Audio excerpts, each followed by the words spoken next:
Well, Claire, Mock just turned to 3 o'clock. Do you want to get started? Sure. Okay, great. Let's do it.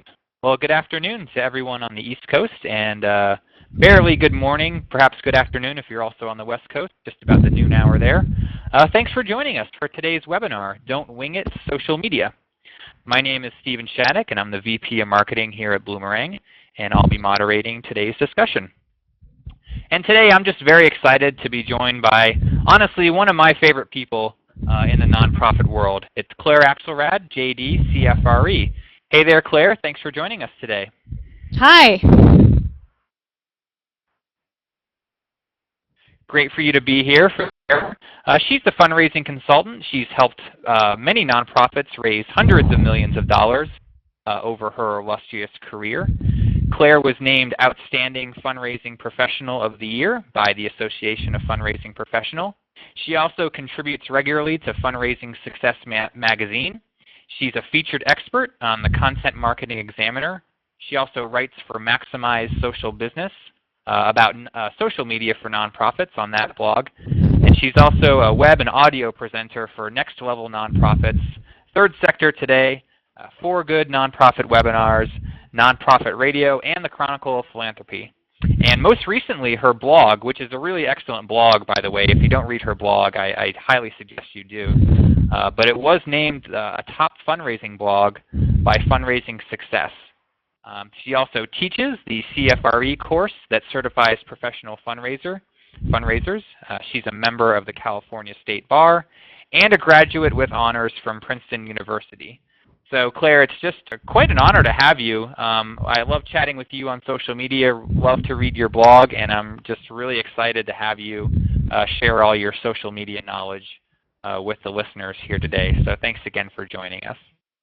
Very happy to be here. We ready to begin? Yeah, I think so. I think we'll just we'll say to the listeners that Claire's got a pretty meaty presentation that she's going to run through. We'll try to save as much time at the end for questions. So if you hear something that maybe you want explained or elaborated upon, feel free to send the chat box there, and I'll see those, and Claire will see those, and we'll try to get to as many questions as possible. And I'm not going to take up any more time, Claire, so why don't you take it away? Okay, thank you. And I do want to say that if I don't have a chance to answer the questions today online, I will be very happy to answer the questions via email afterwards. So today we're going to talk about stopping the silliness and stopping winging it with social media. And, you know, I'm guessing, I don't know where all of you are at. You're probably at different places. Some of you may have just dipped your toes in the social media waters, and you may be wondering why you're not reaching more people or raising more dollars. This webinar is going to explain why winging it, just picking up a page and sporadically begging for likes and follows, no longer works in 2014. So we're going to be talking a lot about a planful strategy, a strategic strategy, a holistic strategy that integrates with everything else that you do, and an action-oriented strategy so that you get out of it what you put into it and what you want to get out of it. I also want to say that this webinar should be a no panic zone for you. You don't need a presence on every platform, but you do need to find the right platforms for you and for your audiences, and you need to make what you're doing count. You can't just do social media on the side, perhaps to appease a board member who says, oh, this other organization I'm with, they have a Facebook page, they have a Twitter account, we should have one too. That's what I call a pretend social media program. And I want us to kind of start to even forget the word media here, because my hunch is it won't be long before we retire this quaint phrase, social media, and we just begin to think about it as one tool in our arsenal of all of our fundraising and marketing communications. And we're basically, with all of those strategies, trying to move people along a continuum from not really knowing that we exist to first becoming aware of us, to getting a little bit more interested, to then maybe getting a little bit involved, a little engaged, and ultimately, hopefully, getting invested. So social is the human condition. It's the way we learn. It's the language we speak. And that's why it's so well suited to moving people along the continuum. So if you've been tiptoeing around social media, if it's the elephant in the room, it's time to stop that, because your prospects are here already. They are already checking you out. I've seen some research that says that people are 70% along the pathway towards knowing about you before you know that they exist. They check you out on Yelp, they check you out on Facebook, they check out Twitter activity. They're making decisions about you, so you may as well be joining the conversation. If you get a one-time positive Yelp review, that's really great, but it can become transformative if you respond to the person who did that review, you thank them, and then they share it with their friends. And the same way, a negative review can be really devastating if you don't respond to them and don't try to turn them around. So social media becomes a tool, really, that just helps you have a two-way conversation. And nonprofits often think they have to choose between putting resources into program and putting their resources into what they consider niceties, like social media. But it's really not a nicety. If you don't create awareness about your existence, if you don't create a dialogue and engage people in your cause, then ultimately you're not going to have any clients to serve. So the point is, this conversation is happening. It's happening among every generation. There's not just one demographic that's on social media. That's why it's being called Generation C, which means generation connected. We're all a part of this. So here's my little mnemonic device. The opposite of winging it, which is having your arms flapping in the wind, is putting hip to arm. I have a little like yoga practice here because I want you to develop social as a practice, as a ritual, as something that you do consistently. So the first is to just hop on board and do it, understand the impact that it's already having on you, even if you're not doing it in a strategic manner. And then get internal support, get buy-in, get a plan, go for action, go beyond likes and follows, put in place the resources that you need to do it well, and learn to measure so that you're doing this strategically. So let's talk a little bit about each one of these. So the hopping on board part, this is, lots of nonprofits are now doing this. It's sort of, I always say that marketing and fundraising have changed more in the past 5 years than in the preceding 50. The digital revolution has really changed business as we knew it. And marketing really, honestly, got a lot more complicated because we had first 1.0 internet, web 2.0 social media, now we've got 3.0 mobile. And at this point, I don't think many of you would think, well, maybe we don't even need a website. But if you remember, 20 years ago, 10 years ago, some organizations were actually having this conversation. Do we really need a website? Well, now you know that's how folks connect with you and find you. And guess what? Today, 2014, the number one way they're probably connecting with you and finding you is through social media. So it's important to recognize everybody else is playing this game. Your competitors are.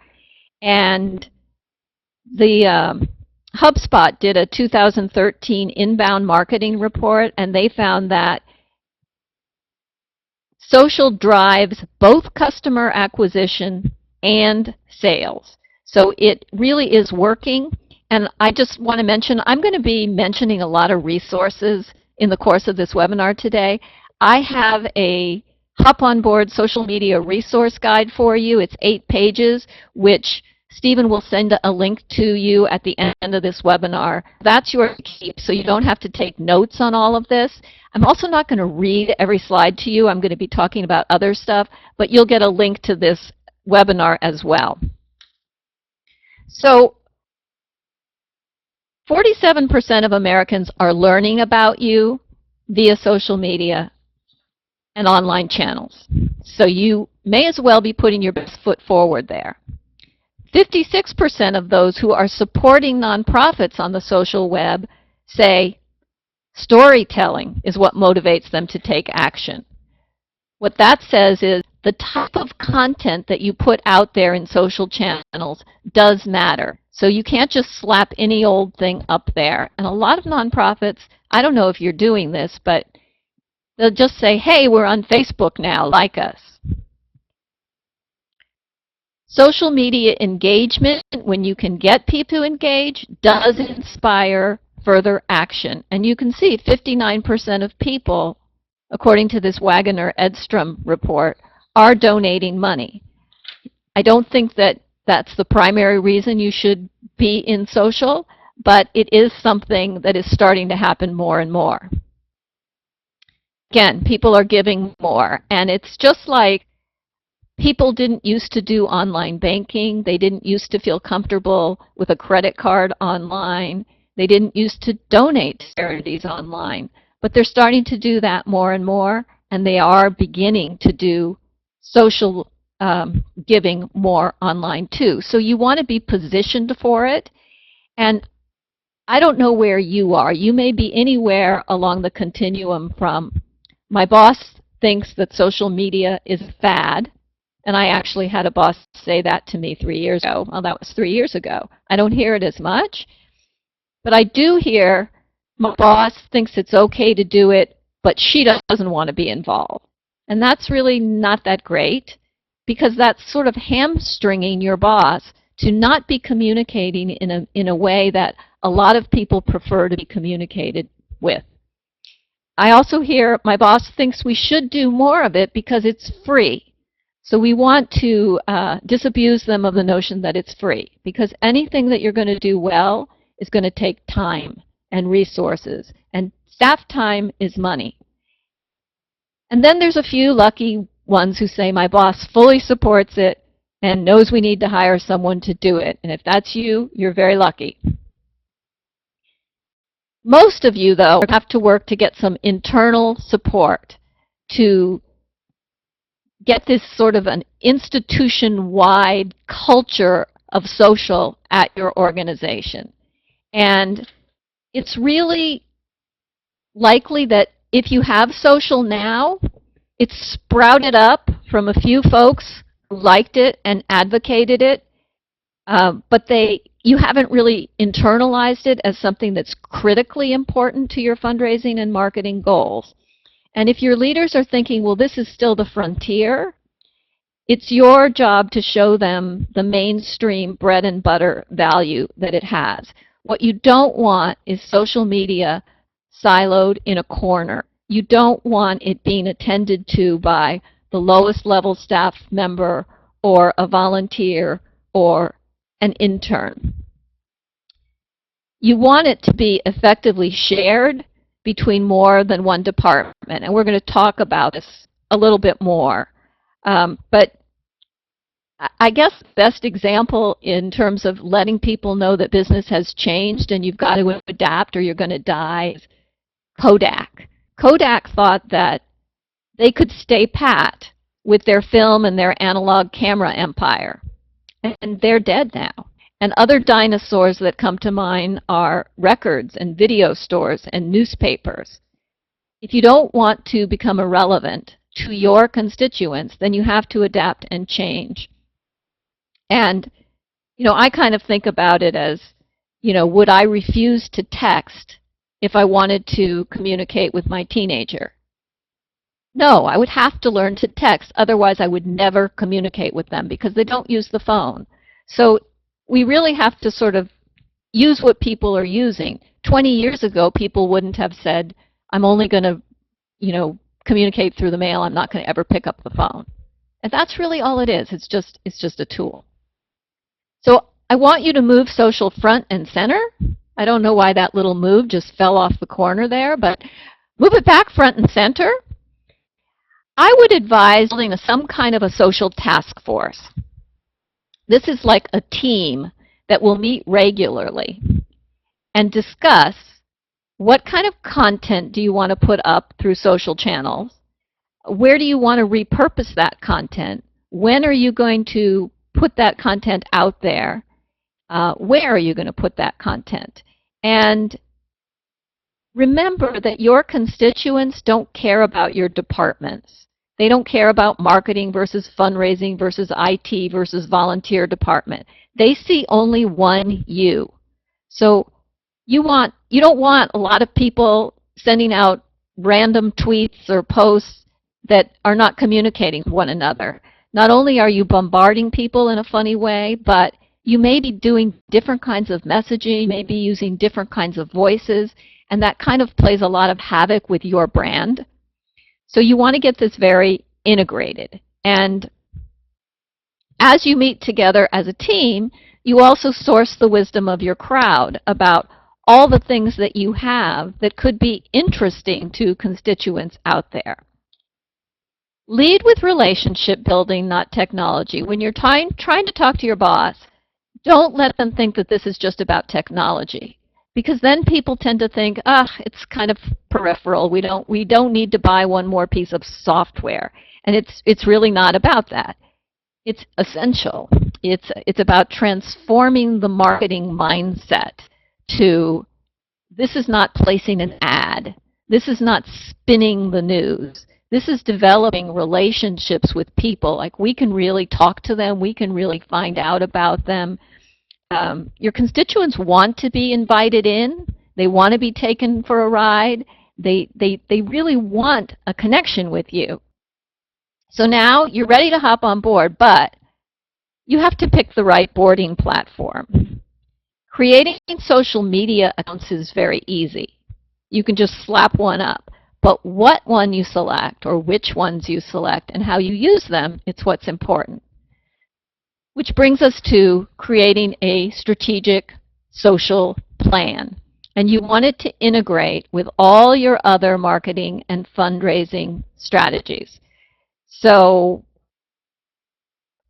let's say you started to count Facebook friends and you counted Twitter followers. And the more they grew, the more you patted yourself on the back. Yay, we've got all these likes. I want to tell you, stop patting yourself on the back for this. It's going for instant gratification as you cross tactics off of your list, but they're not going to provide any real results that are going to help sustain your organization over time, over the long term. So if you're talking about, we're really getting a big buzz on Facebook right now, that's from your perspective. Chances are no one is buzzing about how many likes you have except for you. So if somebody likes you and you never correspond with them again, you just check them off, how do they feel about you then? If somebody makes a comment on your blog and you don't respond to them, how do they feel about you then? Those are one-time transactions, and you can check them off a list, but it's not developing a relationship. A plan is the thing that gets you around the Lewis Carroll quote that I really like, which is, to paraphrase, if you don't know where you're going, any road will take you there. So you want to know, what are you trying to accomplish with your social media program? And it begins with understanding your market.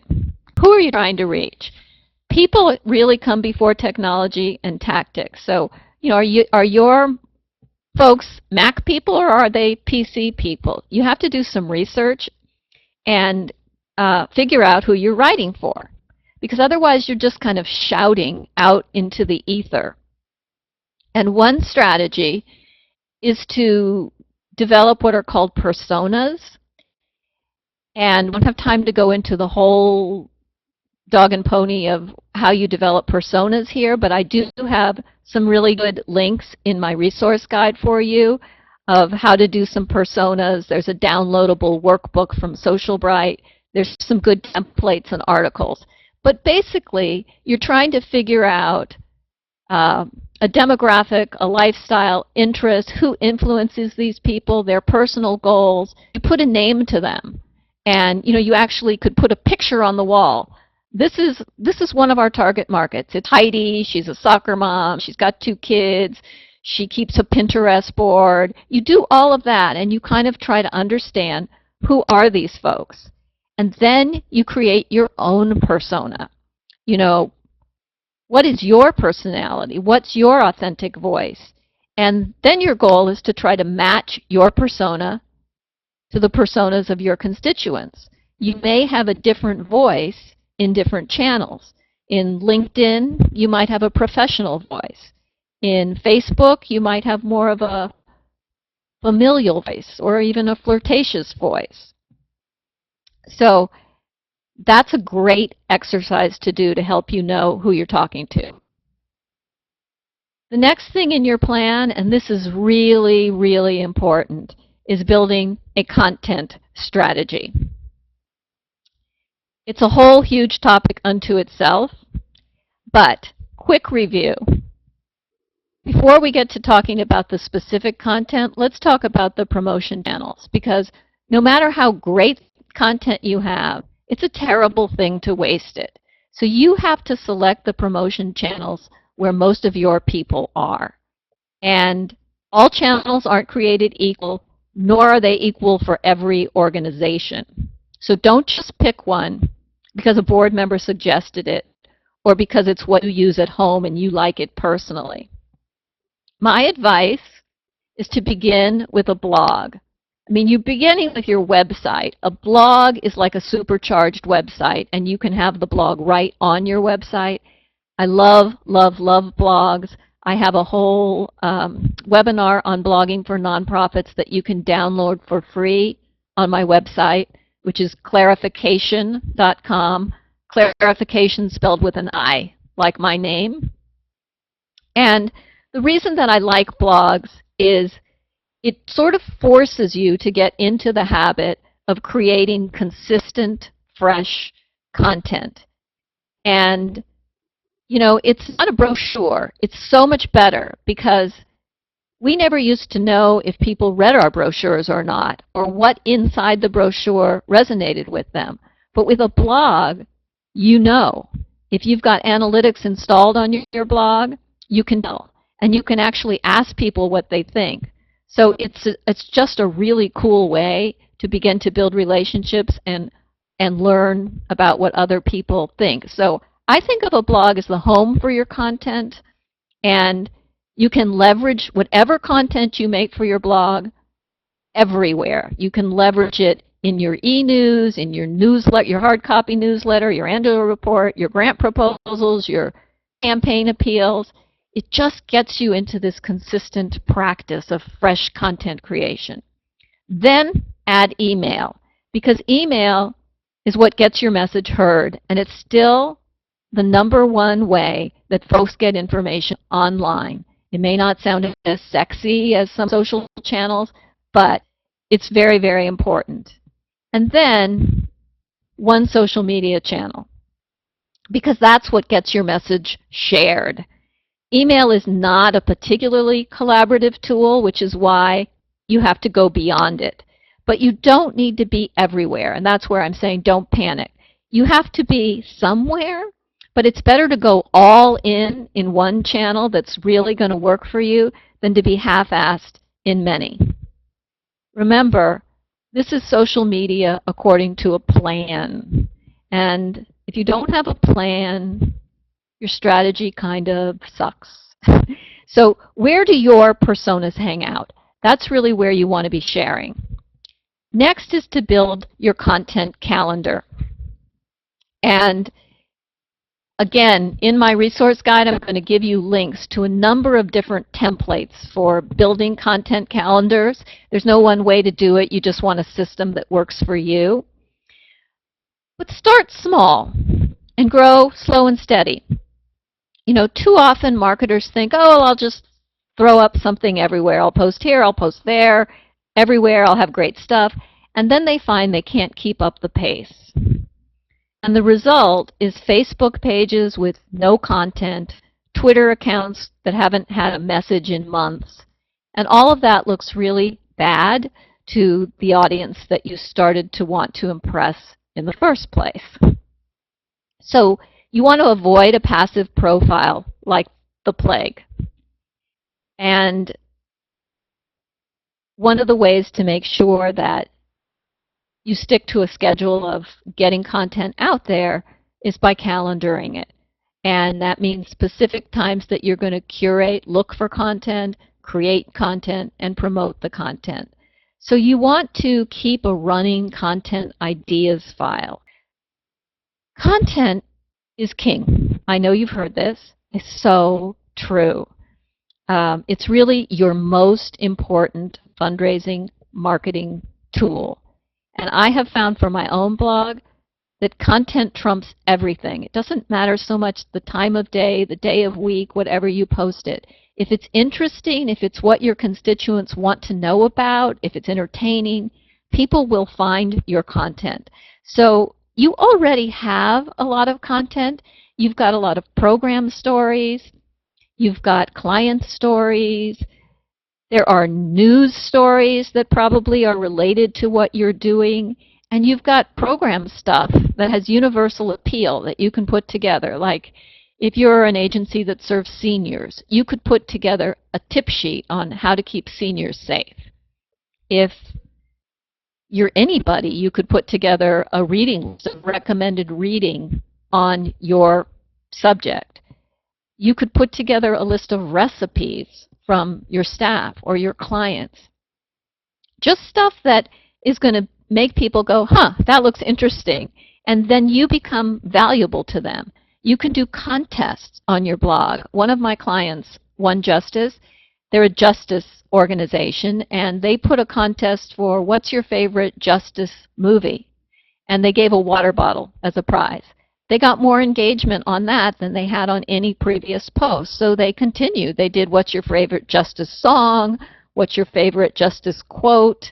And, you know, it is enabling them to talk about their mission, but it's doing so in a way that's fun for people to engage with them. So get together your social team, your social task force, and brainstorm with them. You know, what are some good content ideas for us? And also subscribe to social media of nonprofits that you admire and see what they're doing. It's perfectly fine to borrow their ideas and adapt them. There's also a lot of good ideas you can find online on Sofii, S-O-F-I-I, Sofii.org. And you'll also find more in the resource guide that I'm going to give to you. So then what you do is you plug in all your saved up ideas into this calendar. And you're after something like July 1st, blog post tied to Independence Day. And you write down who's going to be the author, what's the title of the post, a few details about the content, the date it's going to be due, who it's assigned to. And then you add, tweet this post 3 times a day, July 1st, 2nd, and 3rd. Post a link to Facebook 2 times a day. And then maybe include an article in monthly e-news with a link to our donate button to help fund independent living for people with disabilities. So everything is kind of playing off of each other, and you're leveraging the content, so it's not a waste of your time. And then you see this thing here where I say engagement RCA. Your content has to be engaging to people. And I like to think of it as an RCA Victrola, because a good recording really transports people. It gets them into the music. It gets their toes tapping. And good stories will do that for people as well. You've got to be thinking not blah, blah, blah, blah, blah, we did this, we did that, do stuff for us, but more thinking about what you can do for your donor. And your reader is always going to be asking before they open anything from you, what's in it for me? So make sure before you put any content out there, you answer that question for your constituency. Just a word about also being smart about your content. This is a traditional marketing matrix. And for those of you who are marketers, you're familiar with this. You have existing products that you already have, and then sometimes you create new ones. You have existing markets that you already know, and then sometimes you're trying to break into new markets. The most cost-effective, easiest thing to do is to penetrate your existing market with your existing products. And usually that's where you're going to get the biggest bang for your buck. Sometimes you decide, oh no, we want to go out to a new market with our existing product. And sometimes you want to develop a new product and bring that to an existing market. Those are good development strategies. Sadly, I find the place that most of us tend to go is the lowest yield, highest cost bucket of diversification. And this tends to happen with social media if you're not really planning it. Let's say you put up a Pinterest board because somebody on your board thought that was a great idea. Well, that's a new product for you. You've never done it before. And then you start hoping that random folks are just going to find you. Well, those random folks are a new market. That's a diversification strategy. If you add Google Plus presence, that's a new product for you perhaps. And then you just wait for folks to add you to their circles. That's a new market. Doesn't mean you shouldn't do it, but every time that you find yourself going in the direction of diversification, I would take a moment, pull yourself back, clear your mind, and get clarity around what's our goal here. You want to use social media to help you achieve your business goals. So now you want to build a promotion strategy with your content. And I want to just take a minute to remind you about email. It's still the #1 way folks communicate, and it's the most direct way. So a lot of people are checking email these days on their smartphones as soon as they wake up. You want to get all these people who are coming to you via different channels, checking out your website, maybe coming to you from Facebook, Twitter, whatever, to join your email list. Because if you're linking them to your website and they only come there once, it's not going to do you that much good. And Social Media Examiner did a study and found out that 80% of the people who visit your website or your blog will never return again. So you've just wasted all your energy getting them there. So put up a subscribe box on your website that is obvious. Good to have it at the top of your inside pages too. And offer something compelling to try to capture leads. Offer them, a little ebook or a tip list or a cheat sheet or a list of recipes. Something that's going to get them to sign up onto your list, so that you can then deliver info and e-news and blog posts and appeals directly to them. That's really the height of accessibility. And then remember to promote through channels where your folks are hanging. So, I just listed a couple there. LinkedIn, I think nonprofits don't use enough. If you have a lot of professionals as your donors or your volunteers, that's a really good place to be. You want folks to take action. So the old way of doing social media was very passive, just going for likes and follows, and we were really just doing this sort of inside-out marketing where we pushed, we broadcast wherever. That's not that useful. What you want is more of a outside-in strategy where you are pulling for engagement. You are giving people something really interesting, something really helpful, and you're trying to get them to sort of feel like, wow, what they just put out there strikes an emotional chord in me. It's relevant to me. That's me. I relate to that. I know people who would relate to that. So you need to think about, what is your desired action response? That's the DAR. And what is your call to action going to be? and you want to actively ask people to do something. Even if it's just, please retweet. It's amazing how many more tweets will be shared if you actually just say that. And you want to find your influencers and actively feed them. And when I say influencers, what I'm talking about is the Social Media Today study that I was referencing found that most individuals are not influenced by their social peers. So the people on Facebook who like you, all of your plus ones, people are not, really paying that much attention to those folks. They're paying attention to influencers. So you want to find those people and get them to be evangelists on your behalf. And these are the people, for those of you who've read The Tipping Point by Malcolm Gladwell, he calls connectors and mavens. They're the people that people go to for advice. So for example, I used to work at the San Francisco Food Bank. We discovered that our influencers were mommy bloggers because they cared a lot about nutrition and health for kids, and foodies because they just were thinking about food all the time and they wanted everybody to have good food, and health and fitness bloggers. So your goal is to become a trusted resource and authority to those influencers. Feed them. They're your natural advocates. And while we're talking about being social, what you want to guard against is being anti-social. Your mantra should be, unless you're going to engage, you're not going to do it.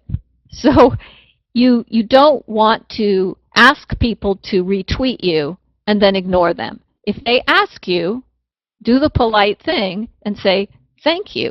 If you ask for a comment and they comment, thank them for that. Social is really a pay-it-forward proposition. You're offering gifts to people. If you're not offering gifts to people, then why should they give them back to you? So intentional engagement like this is what makes social media worth it. You really have to sort of see it and frame it as this process of building and sustaining relationships that are ultimately going to redound to your benefit and to their benefit. It's got to be a win-win. They're just tools, and if you don't use them properly with care and purpose, they're just not going to do that much for you. So what matters is how you are using them, which means you need to know what you want to get out of it. What's success going to look like for you? Who else shares your message? And how you listen and apply what you learn to your strategy moving forward. There's that old mantra that is used a lot in major gifts fundraising. You have 2 ears and 1 mouth. Use them in that proportion. It really applies in spades to social media as well. So let's get to the fun stuff. I really love Pinterest, and I love that. I am about to give a major gifts fundraising course, which starts January 28th.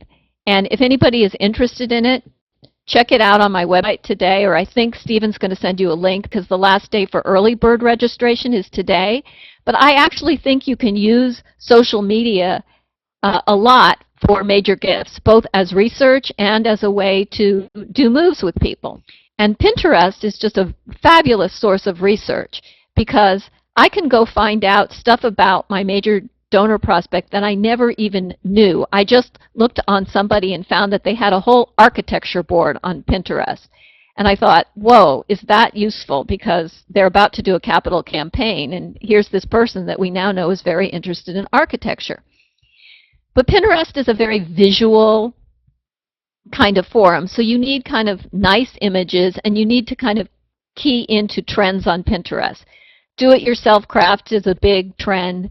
Food is a big trend. So here are a couple of examples from Goodwill that has they have a whole board of DIY crafts. And Surfrider has a food board, but it's all sort of food that's shaped like sea creatures. And if you if you Google clarification and Pinterest, you'll find I have a whole list of Pinteresting fundraising, lots of ideas of ways to use Pinterest as a social media tool. And it's also, there's a link to it in the guide you're going to get. Another trick that I like is there's a tool called vSnap where you can record a 60-second personalized video thank you on Twitter, which is a really fun way to engage with your active influencers on Twitter or even to thank a donor. Visual is becoming the name of the game when it comes to getting stuff shared online. So here's a few things that I like. I like this tool called Quozio, which will make a little image for you it's so easy at the touch of the button, and you can attach that to your Facebook post or to your Twitter post. Video is great. Thank you videos are great. People share inspirational quotes a lot. Contests get shared a lot. And stories. I mean, stories really get shared, and that's the type of content that you really want to be creating. Okay, I'm going to skip over that. I meant to take that out.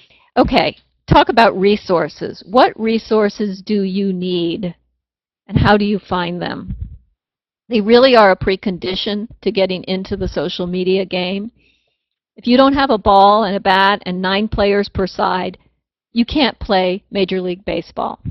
And if you don't have enough human and monetary resources to develop a content calendar, a social plan, to implement it, and to measure the plan, you're not going to succeed with it. And that's why I think a lot of organizations say, we tried social, it really didn't help us much.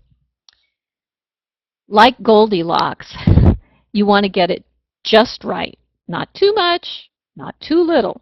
So how much do you need? Well, I've often been heard to say that social media is like a puppy.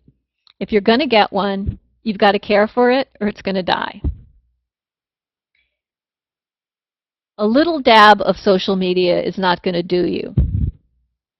It's like buying a lawnmower and then never mowing the lawn. You've got the equipment, but you're doing nothing with it. A lawnmower needs human power to make it go across the lawn, and social media also needs human power. And you have to use it regularly. And as I said before, if you just dabble, if you just put up a profile and it sits mostly idle, that works against you. Your audience feels ignored and you don't look very professional. Don't overdo it, though. Don't adopt new channels if you can't take care of the ones you've got. Try to find a balance. And if you find that your puppies, your channels, aren't thriving, then you might consider, do we need to outsource this? Do we need to hire somebody? Do we need to get a trainer? Puppies and social media, neither one of them are free. Just like friends, they require care and feeding. So identify the channels that you think are going to be the most valuable for you and try to be there consistently. You don't necessarily need a full-time person, but you do need to figure out what you do need. Now, here's one parameter of looking at, well, we think it's going to take us this long to create content, and we think, putting stuff up on the web and online is going to take this long, and measuring is going to take this long. Figure out how many hours per week, and then figure out who's going to do what.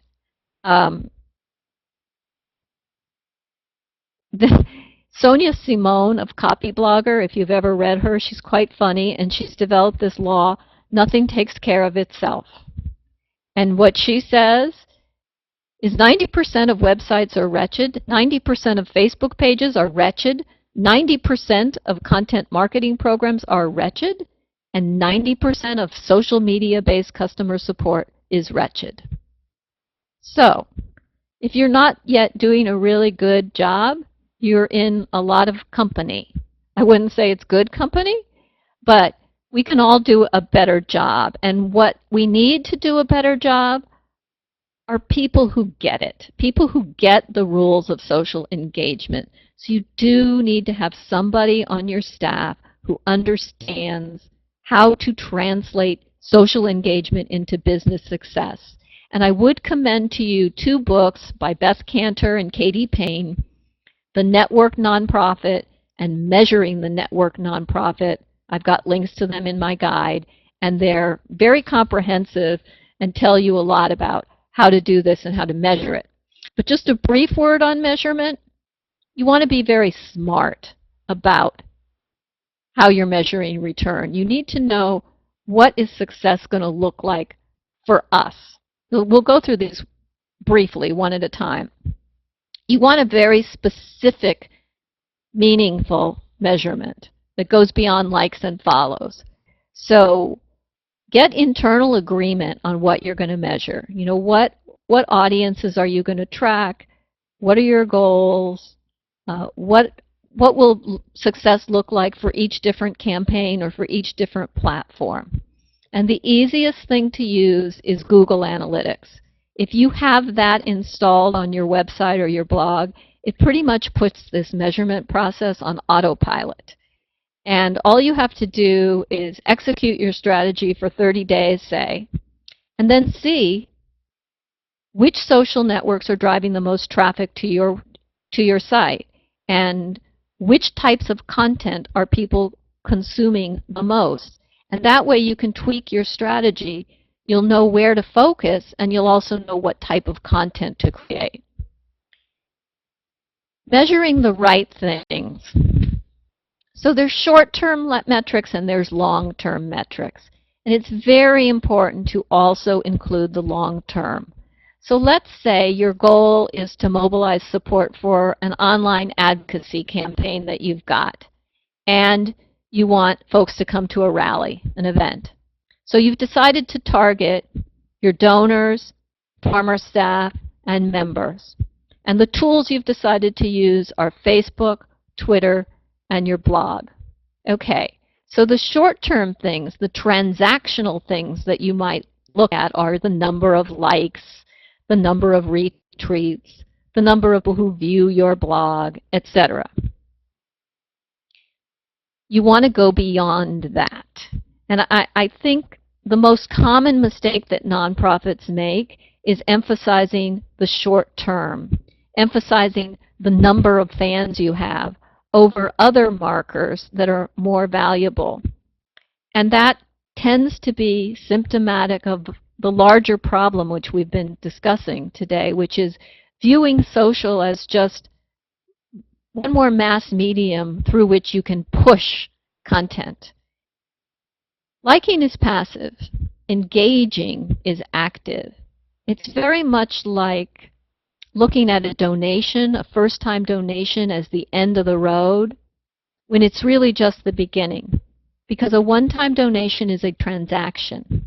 You want to transform that into an ongoing relationship that will sustain your nonprofit over time. So longer term is what happened. What were the actions that we're taking? How many people signed our petition? How many people came and attended the event? That's what you're trying to do, is drive some ongoing loyalty. And you want to be realistic. If it's not realistic to measure return on investment in a strictly financial sense, don't. And a lot of times bosses will say, well, show me the ROI here. You know, I don't want to invest any resource in this unless I see it's going to, you know, make us money. That's not really what's going to happen right away. But in the long run, if you engage with people, it's going to increase the probability of getting more sales and getting more donations, which is why it's an essential part of your marketing mix. There is definite value in making people feel like your brand, your cause, is a part of their life. And so you want to build a relationship that's based on loyalty to you, on feeling like, oh, there's always interesting stuff there. I enjoy getting their posts. I enjoy seeing what they've got. And then, it goes back to being realistic means knowing your personas, knowing your target market, knowing what they care about. You've got to listen to what they're saying on social media. Social media, in a way, is a giant focus group.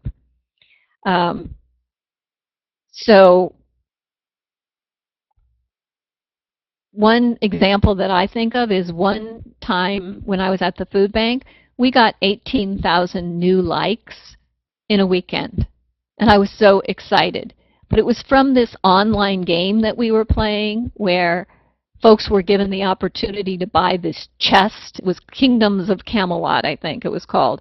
And they could buy a chest and then they could like you. And we got 18,000 people doing that. And it turned out these people were from all over the world. The food bank was local. They were never going to do anything with us again. So we patted ourselves on the back. We were so excited, and it was totally meaningless. Okay, so measurement should be a time-saving thing for you. So you shouldn't be wasting your time measuring things that are not getting results. You want to be able to use what you measure to get better results in the future.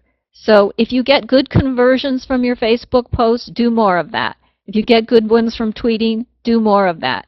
If from discussions you start on LinkedIn, you start to identify new people and build relationships with that, do more of that. If you want to throw everything up on the wall to see what sticks, you can, but at least pay attention to it, measure it, so that at the end of the month, when you see that some of that spaghetti is slipping down the wall, you can pull it off and stop paying attention to that. Only use the stuff that's made to stick. So, takeaways. Want to hop on board? You want to just do this? You don't need a lot of time to study whether or not you should do this anymore. It's pretty clear that this is an important thing to do. And I really like Shock O'Neill's mantra. Social media is 60% to make you laugh, 30% to inspire you, and 10% to let you know about this product. And if you're spending 60% of your time just telling people about you, you're doing it a little ass backwards. So you want to offer constituent-centered value to your people. If they need a hole, you want to use a drill. So if they want a hole and you use a hammer, you're not going to reach them. The need to be personal with people doesn't go away just because you're communicating digitally. No one wants to hear about you all the time. It's kind of a taste that you're offering them, an invitation to dance. You want to engage in order to inspire real action, and you've decided what those actions are going to be. And you're planning. Just bringing people together online without knowing what action you want is like hosting a special event and then never following up with the people who attended. There's not real point to doing that. And then you want to try to get people to stay with you by getting them subscribed to your email list. And usually once they've done that, they're going to be much more likely to donate to your cause down the line. Remember to invest in this. It's not free. You've got to research your people. You've got to research your channels. You've got to measure and test and make it work. And I don't want you to get discouraged. If you do this and you find, gee, it seems like only 10% of the people ever seem to do anything, that's absolutely okay. In fact, the most recent research from Forrester shows that 10% is the norm.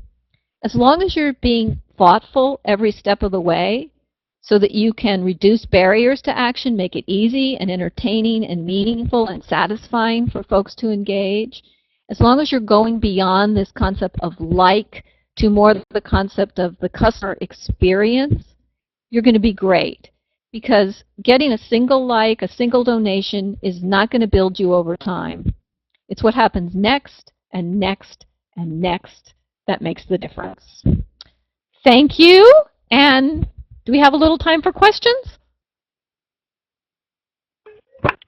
Yeah, we do. That was awesome, Claire. Thanks so much. That was quite a meaty presentation. Lots of things, hopefully, to take away from.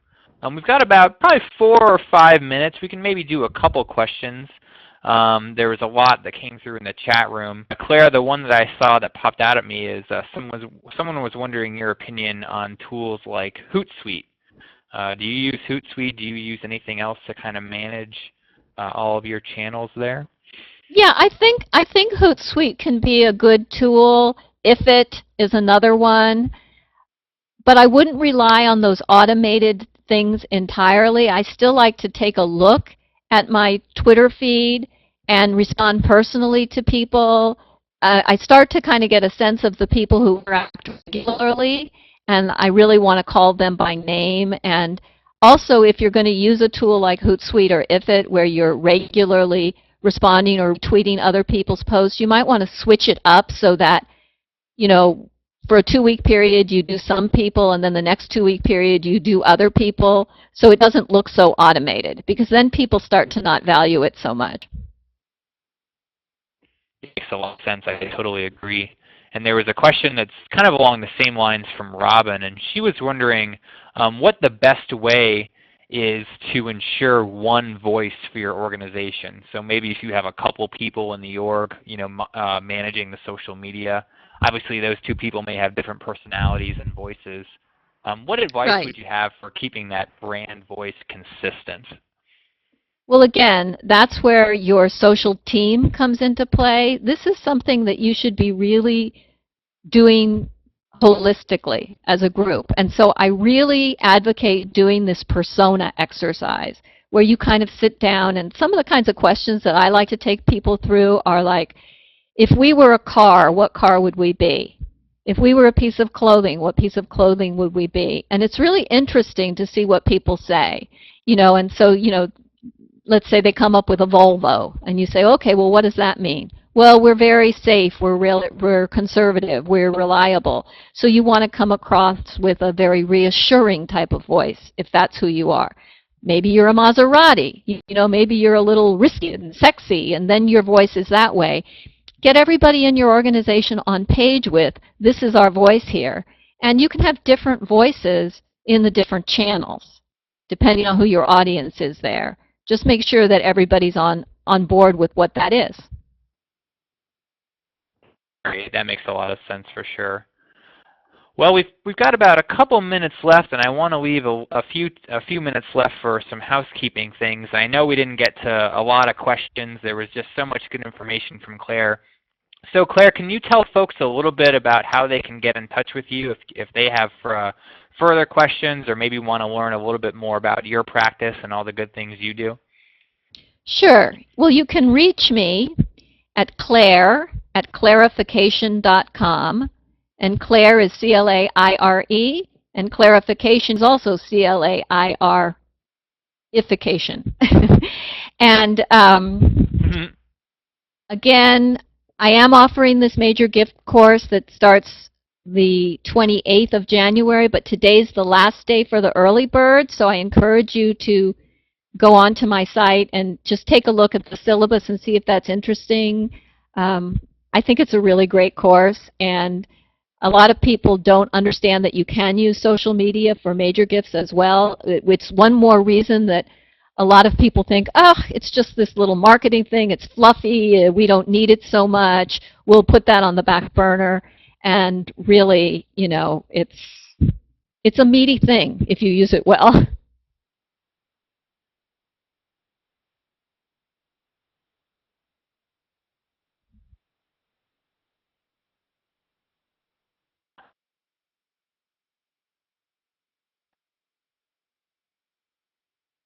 It'll have Claire slides. It'll have a full video replay of the whole webinar, so if you joined late or had to duck out early, you can watch that at your own leisure, perhaps this weekend or maybe next week whenever you have a free hour. So since it's just about at the end of the hour, I'll say a final thanks to Claire. Claire, thanks so much for spending an hour with us and sharing all of your knowledge, very valuable knowledge, by the way, for free to everyone who is listening. So thanks again for being here. I really appreciate it. Really had a lot of fun. It was lots of fun to be here. I wish I could talk to each one of you individually, but please, if there was a real burning question that you didn't get to ask, feel free to email me, and I'd be happy to answer it. Yeah, please do. Follow her on Twitter if you use Twitter. Send her a tweet. She's always pretty active there as well. And if you enjoyed this webinar, we do these educational webinars every week. So check out our webinar page. You can see our upcoming schedule there. We've got a lot of great people slated to join us. Pamela Grow, Nonprofit Hub, Linda Lysakowski, lots of good people going to be sharing their knowledge with us over the next few weeks. So again, thanks again for joining us, and have a great weekend, and we'll talk to you all soon. Bye now.